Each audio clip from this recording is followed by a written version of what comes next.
제가 구독자로 있는 그라운드 씨님의 그 영상을 보게 됐어요. 근데 그 영상을 보다가 잠깐 나갔다가 들어왔는데 눈팅기팅님도 제가 구독자로 있거든요. 근데 눈팅기팅님이 커뮤니티에 이걸 올린 거예요. 이게 뭐냐니까 MBC 문화방송에서 제작 보조할 직원을 채용한다는 거예요. 3개월 근무할 선거방송 준비팀 행정사무 제작 보조 직무 채용으로 직원을 구하는 겁니다.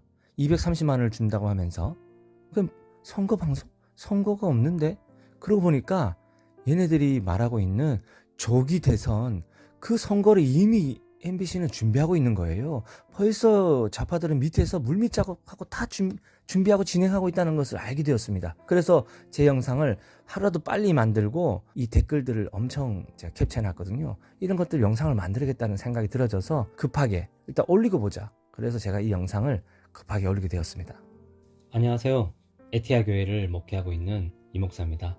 지금 나라가 너무 힘들고 이런 시국에 있어서 목사로서 어떻게 살고 있는가, 또 어떻게 살아야 되는가, 또 우리 국민들은 어떤 마음을 가지고 계시는가, 그것을 살펴보고 싶었어요.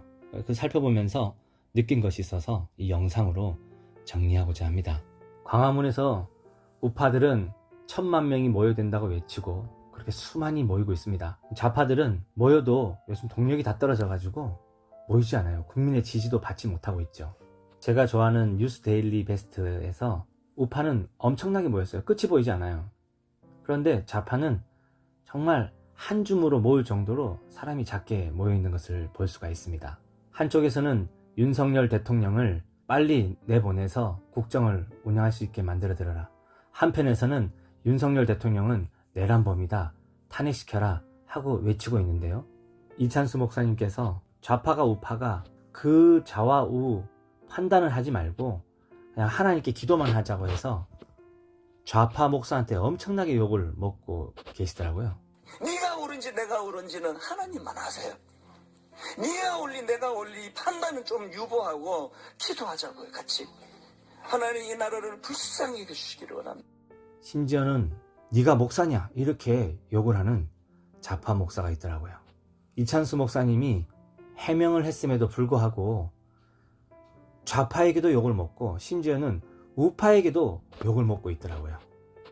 댓글을 보면 존경하는 목사님이신데 수십만 청년들이 왜 이 추위에 목 놓아 자유, 법치, 탄핵 반대를 외치는지 비겁함, 그 이상 그 이하도 아님. 공산주의는 잘못된 것이다. 부정선거 바로 잡아야 한다고 말씀해 주세요. 눈 가리고 아웅하시네요. 판단 유보가 신앙적인 언어라니. 불법을 저지른 상태에서 판단을 유보하라는 것은 저질러진 불법을 내버려 두자는 의견이고 공동체에서 방향성을 제시하는 모든 의견은 정치적인 것입니다. 저의 판단은 제가 하겠습니다. 판단 대신해 주시라 부탁드리지 않았습니다. 유보, 지연하라는 것도 판단, 결정과 선택입니다. 국가의 판단에 따라 반드시 움직여야 되는 공산주의 전체주의를 하나님은 원하지 않으십니다. 하나님은 우리에게 자유의지를 주셨고 무엇을 선택해야 하는지는 성경에서 이미 분명하게 말씀하셨습니다. 하나님은 예수님은 중간이 없으십니다. 상황과 기회에 따라 옳고 그름이 바뀌지 않습니다. 때문에 진리라 부르죠. 무슨 말인지 아리까리하네요. 영적 분별력이 없는 목사나 불의에 지지 못하는 비겁한 목사가 너무 많아 이 나라가 이렇게 힘듭니다. 목사들이 침묵하니까 나라가 이 모양 이 꼴 이러면서 목사들을 비난하는 댓글들을 보게 됩니다. 기독교에 대해 정말 실망 중. 사람 눈치 보는 대형교회 목사님들 이찬수 목사님 좋아했는데 하나님 앞세우고 본인은 뒤로 숨는 비겁함에 실망했습니다. 차별금지법엔 잘만 판단하고 말하더만. 비겁, 당신의 의견을 속 시원하게 얘기하라. 차별금지법처럼. 독일의 본 회퍼 목사님의 유명한 한마디. 악을 보고도 침묵하는 것은 그 자체가 악이다. 판단을 유보할 때가 있고 당장 판단해야 할 때가 있는 법. 위법과 불의에 저항하지 않고 기도만 한다? 교회는 무엇을 위해 존재하는 거지? 이분들이 왜 이렇게 이런 댓글을 쓰느냐면 바로 여기 있습니다. 이재명 씨가 성남시장 일대에 2017년에 자신이 대통령이 되면 차별금지법 제정하겠다 그랬어요. 그리고는 아주 심각한 말을 던졌는데요. 한번 읽어보겠습니다. 동성애자 30% 의무 고용 논란. 이 시장은 지난 8일 서울시청에서 열린 세계 여성의 날 기념 제33회 한국여성대회 기념식 및 성평등 정책 토크에 참석해 공공기관이나 금융기관의 소위 성소수자가 30% 이상을 반드시 넘기도록 하겠다면서 차별금지법을 당연히 제정하고 학교에서 성평등 교육을 실시하도록 하겠다. 어릴 때부터 가르치도록 하겠다고 말했습니다. 사회자가 그러면 차별금지법만 약속하시고? 라고 묻자 차별금지법은 당연히 하고요 라며 재차 확답했다. 이 시장은 아시죠? 저는 말을 하면 지킨다는 걸. 저는 말을 하면 진짜 지킵니다 라고 실행을 강조했다 라고 쓰여져 있습니다. 이런 상황이 오면 목사들이 나서야 됩니다. 이것은 말도 안 되는 소리다. 나라를 망치고 교회를 망치는 것이다. 국가를 해야 하는 일이다. 말을 해야 되는데 저를 비롯한 목사들이 침묵하고 있어요. 그러다 보니까 일반 평신도들이 나서서 외치고 있는 것입니다. 이분은 일타 강사인데요. 교회 집사님이시기도 하죠. 이분이 나섰어요. 연봉이 60억을 받아요. 우리나라의 한국사 일타 강사입니다. 그런데 이런 분이 60억을 포기하고 나오니까 아내가 집을 나가려고 하고 있어요. 예, 이해가 가죠. 하지만 이 전한기 씨가 왜 화가 났냐면요. 자신은 노사모 출신이다. 헌재가 하는 걸 보니까 죄 없는 대통령을 가둬버리고 29번의 탄핵이 이루어지는 걸 보면서 이건 아니다. 공정에 대한 법관들이 이재명과 가까이 지내면서 술친구고 동기고 이러다 보니까 이게 제대로 된 판결이 이루어지겠느냐. 그러면서 이분이 눈물을 흘리면서 호소하는 거예요. 이렇게 호소하는 영상에 아래에 댓글이 달렸어요. 읽어드리겠습니다. 맞습니다. 우리 법 연구의 판사들 다 사표내고 떠나시오. 국민들이 용납하지 않습니다. 전한길쌤 용기에 감사드립니다. 응원합니다. 당신의 분노가 우리의 분노입니다. 국민들이 같이 분노를 느낀다는 거예요. 이렇게 국민들은 분노하는데 교회는, 목사는 뭘 하고 있냐는 겁니다. 국민들은 왜 이렇게 분노하는가? 이걸 살펴보면요. 현장에서 일하는 국민들은 지금 자신이 일하고 있는 이 현장에 차이나 머니가 들어오면서 차이나 쇼크, 한국이 중국에 잠식당하고 있다는 것을 피부로 느끼는 사람들이에요. 한국 증시가 완전히 밀렸고요. 제조업은 중국 직구 제품으로 인해서 난리예요. 반도체 빼고는 다 중국에 밀렸다는 기사도 있고 심지어 그 반도체까지도 곧 따라잡힐 것이다. 그런 얘기가 나오고 있습니다. 자유일보를 보면요. 중국 발악이 민주당, 내정 간섭 논란에도 줄줄이 중국행. 사진에 보시면 지난 7월에 중국 공산당 당국위원 티벳 박람회에 참석한 도종환 더불어민주당 의원이 박람회 참석자들에게 허리 숙여 인사를 하고 있다. 반면 인사를 받는 중국 공산당 고위층들의 반응은 미지근해 보인다. 실제로 사진을 보세요. 오른쪽에 이 도종환 의원을 쳐다보는 사람은 2명? 3명 될까? 그리고 나머지는 쳐다도 안 봐요.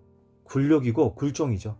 이런 상황에서 민주당 대표 이재명 보세요. 정치 보복하는 법 하고 싶어도 숨겨놨다가 몰래 해야 된다라고 말했습니다. 그렇게 말했던 사람이 지금은 정치 보복 절대 해서는 안 돼. 단어조차 없어져야 된다라고 말하고 있습니다. 이런 사람을 두고 우리는 입벌구라 그러죠. 입만 열면 구라, 입만 열면 거짓을 말하는 사람을 두고 하는 말입니다. 제가 좋아하고 존경하는 이충근 박사님 것을 좀 따왔는데요. 이충근 박사님 강의 중에 이런 게 있었어요. 캐나다 사람이 글을 올렸는데 미국 위에 영토가 캐나다인데 지금은 중국에 다 먹혔다는 거예요. 캐나다 사람은 중국 사람들을 싫어하는데 캐나다 관료들, 국회의원들, 정치인들은 중국 돈을 받아먹고는 이 캐나다가 중국화가 되고 있다는 거예요. 그래서 트럼프 대통령이 캐나다를 압박하는 것은 캐나다를 죽이려고 하는 것이 아니라 캐나다를 통제하고 있는 중국 공산당으로부터 구출해내는 노력을 하고 있는 것이 트럼프 대통령이다라고 글을 썼습니다. 이게 사실이에요. 이게 현실입니다. 이렇기 때문에 국민이 집회에 참석해야 되고요. 목사가 강단에서 애국을 외쳐야 한다는 것입니다. 만약입니다. 윤석열 대통령이 탄핵되시고 이재명이 대통령이 된다면 한국은 이 나라처럼 될 것입니다. 공안이 쳐들어와서요. 어린 자녀 앞에서 부모가 끔찍한 폭행을 당하는 사건이 벌어졌어요. 때리고 체포하고 구금하는 것입니다. 성도들이 말리는 거예요. 그래도 아랑곳하지 않고 교회를 포크레인을 동원해서 박살냅니다. 교회의 십자가를 다 떼라는 거예요. 왜냐하면 교회는 공산주의의 반대 세력이거든요. 자유를 외치는 교회가 이 나라는 기쁘지 않는 거예요. 그들이 원하지 않는 거예요. 국민을 통제해야 되는데 통제를 못하게 하는 것이 복음이고 교회고 교회 다니는 성도다 보니까 이들을 핍박하고 압제함으로 인해서 그 나라를 쉽게 통제하려는 것이죠. 여기에 교인들이, 성도들이 순순히 따르지 않죠. 경찰들은 십자가를 뜯어내려고 하고 성도들은 우리가 헌금한 돈이고 우리 재산인데 왜 십자가를 함부로 뜯느냐고 반대하는 것입니다. 말 안 들어요? 교회를 이렇게 부셔버립니다. 심지어는 다이너마이트를 이용해서 폭파시켜버립니다. 보라는 거죠. 교회를 터트려버리는 거예요. 박살내는 거예요. 그러면서 주변에 메시지를 던지는 겁니다. 우리 정부를 반대하면 이렇게 하겠다. 발로 차고 주먹으로 때려서 심하게 맞아서 갈비뼈가 부러졌어요. 이런 나라가 될지도 모른다는 걱정 때문에 국민들이 나오는 것입니다. 제 영상이 너무 슬프네요. 그런데 여러분 희망을 가지십시오. 어느 한 분이 댓글을 올렸어요. 너무 걱정하지 마세요. 지금 진실한 기독교도들이 매일 기도드립니다. 공사는 안 돼요. 지금 국민 저항권 발동 중입니다. 저것들 다 관타나모 갑니다. 트럼프 대통령이 이 관타나모라고 하는 이 감옥에 사람들을 보내겠다 했거든요. 거기에 행정명령 사인한 것입니다. 관타나모는 쿠바에 있는데, 근데 그 쿠바에 미군 해군 기지가 있어요. 쿠바 땅이긴 하지만 그곳에 미군 해군 기지가 있기 때문에, 미 해군 기지가 있기 때문에 거기는 미국 땅인 거죠. 거기에 테러범들을 가두는 감옥인데 일반인에게 또 기자들에게 개방되지 않았는데 BBC가 허락을 받고 밝히게 되었어요. 여기 관타나모 가면요, 눈과 귀를 가립니다. 입도 가리고요. 이 사람들은 빛을 못 봐요. 밖에서는. 안에 들어가야 볼 정도고 밖에서는 아예 빛을 못 보게 됐어요. 끌려가는 거죠. 잡혀가는 거고요. 그 사람들은 눈이 보이지 않는데도 이 군인 눈 보세요. 관타나모 온 것을 환영한다. 잡아먹을 듯 쳐다보죠. 이게 테러범들이다 보니까 군인의 눈빛이 장난이 아닌 거예요. 네가 우리 국민을, 이 나라를 해하는 것인가? 나는 나라를 지키는 사람이다. 눈빛 보세요. 장난 아닙니다. 갇히면 이렇게 생활해요. 밖에 있을 때도 눈 가리고 입 가리고 귀 가리고 손 묶이고 발 묶이고 무릎 꿇고 생활하고, 그냥 저게 사실 좀 비참하죠. 우리 국민들이 우리나라에서 종중하고 나라 팔아먹는 사람들은, 스파이들은 다 저 관타나모에 넣으라고 말하고 있어요. 이 식사를 보세요.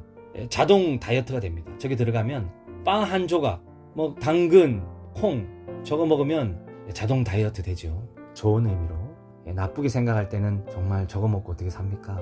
재밌는 댓글이 있어요. 여러 건의 재판이 걸려 있는데도 요리조리 피하는 어떤 놈이 있는데 저런 식으로 해야 이시직고 할 것 같다. 제대로 재판받으면 무기징역감이라고 하던데. 여러 건의 재판이 걸렸는데 요리조리 피하는 놈이 누군지 모르겠습니다. 누군지 모르겠는데 여러분들은 아시는가요? 제가 이 사진에 약간 힌트가 있는 것 같은데, 예, 그런 분이 있어요. 제가 또 우리 우파 여러분들이 하는 게 뭐예요? 저도 그래요.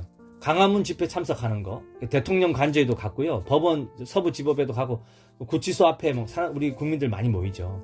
그리고 신의 한수를 비롯한 우파 유튜버들 찾아가서 구독과 좋아요 누르고 거기 응원 댓글 쓰고, 또 저는 목사다 보니까 예배 때마다 이 현 상황을 말하고 기도하는 게 제 일상입니다. 부천에서 가정교회 하기 때문에 뭐 그 말 한다고 나가는 사람이 없어요. 우리 자녀가 4명이 있는데 아이들이 반항하지 않더라고요.